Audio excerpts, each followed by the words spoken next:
Bharat America మధ్య మధ్యంతర వాణిజ్య ఒప్పందంపై కీలక వ్యాఖ్యలు చేశారు కేంద్ర మంత్రి పీయూష్ గోయల్. ఈ ట్రేడ్ డీడ్ వల్ల భారత రైతులకు, ఎంఎస్ఎంఈలకు ఎలాంటి నష్టం ఉండబోదన్నారు. జీరో ట్యాక్స్లు అనేక రంగాల్లో పోటీతత్వాన్ని పెంచుతాయని తెలిపారు. వ్యవసాయ, డైరీ రంగాలకు పూర్తి రక్షణ కల్పించామని చెప్పుకొచ్చారు పీయూష్ గోయల్.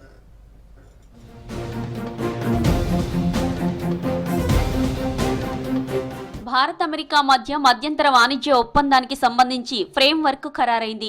దీనికి సంబంధించి ఇరు దేశాలు ఓ సంయుక్త ప్రకటన విడుదల చేశాయి. భారత ఉత్పత్తులపై ఉన్న 50% సుంకాన్ని 18% తగ్గిస్తున్నట్లు అమెరికా తెలిపింది. ఇరు దేశాలకు ప్రయోజనకరమైన ద్వైపాక్షిక వాణిజ్య ఒప్పందం కోసం ఫ్రేమ్ వర్క్ ను ప్రారంభించినట్లు ఇరు దేశాలు ప్రకటించాయి.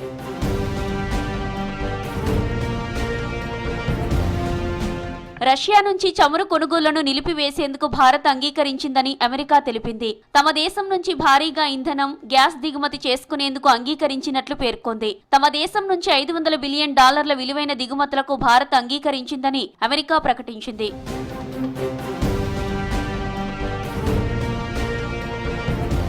భారత్ అమెరికా మధ్య మధ్యంతర వాణిజ్య ఒప్పందం ఖరారుపై ప్రధాని నరేంద్ర మోదీ ఎక్స్లో పోస్ట్ చేశారు. ఇరు దేశాలకు ఇది గుడ్ న్యూస్ అని చెప్పారు. అమెరికా అధ్యక్షుడు డొనాల్డ్ ట్రంప్ కు థ్యాంక్స్ చెబుతూ పోస్ట్ చేశారు మోదీ.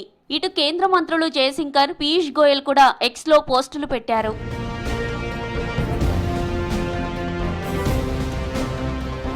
ఈ ట్రేడ్ డీల్ భారతీయ ఎగుమతిదారులకు $30 ట్రిలియన్ మార్కెట్ తెస్తుందన్నారు కేంద్ర మంత్రి Piyush Goyal. Make in India బలోపేతానికే కొన్నింటిపై 0% ట్యాక్స్ ను తీసుకొచ్చామన్నారు. సేంద్రియ ఎరువులు, అలంకరణ సామాగ్రి, యంత్రాల ఎగుమతులకు గొప్ప అవకాశమన్నారు. ఈ ట్రేడ్ డీల్ తో వ్యవసాయ, డైరీ ఉత్పత్తులకు పూర్తి రక్షణ కల్పించారన్నారు పీయూష్ గోయల్.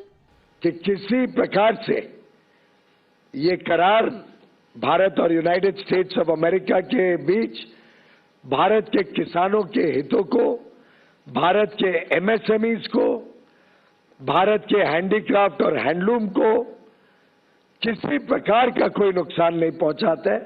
అమెరికాకు ఎగుమతయ్యే అనేక ఉత్పత్తులపై అసలు టారిఫ్లు ఉండవన్నారు గోయల్. జెమ్స్, డైమండ్స్, దాదాపు $13 బిలియన్ విలువైన ఫార్మా ఉత్పత్తులు, స్మార్ట్ ఫోన్లు సహా అనేక వ్యవసాయ ఉత్పత్తుల ఎగుమతులపైన ట్యాక్స్లు లేవన్నారు. సుగంధ ద్రవ్యాలు, టీ, కాఫీ, కొబ్బరి, జీడిపప్పు, కూరగాయలు, మామిడి, అరటి, జామ, బొప్పాయి, కివి వంటి పండ్లు ఈ జాబితాలో ఉన్నాయని చెప్పారు కేంద్ర మంత్రి.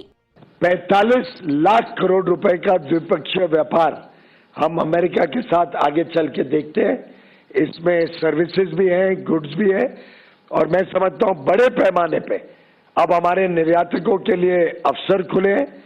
अब हमारे निर्यातक इसका बड़े से बड़े तौर पे लाभ लें, ऐसा मैं उन सबको अपील करता हूं. జాతీయ భద్రత కోసం కీలకమైన ఇన్ఫర్మేషన్ టెక్నాలజీ ఉత్పత్తులు భారత్కు అత్యవసరమని గోయల్ తెలిపారు. అమెరికాకు ఎగుమతి చేసే స్మార్ట్ ఫోన్లపై మధ్యంతర ట్రేడ్ డీల్ ఒప్పందం కింద ఎలాంటి ట్యాక్స్ ఉండదని స్పష్టం చేశారు. ఎన్విడియా చిప్స్, ఏఐ పరికరాలు, డేటా సెంటర్ల వంటి సాంకేతిక వసతులు దేశానికి ఎంతో అవసరమని కేంద్రం తెలిపింది.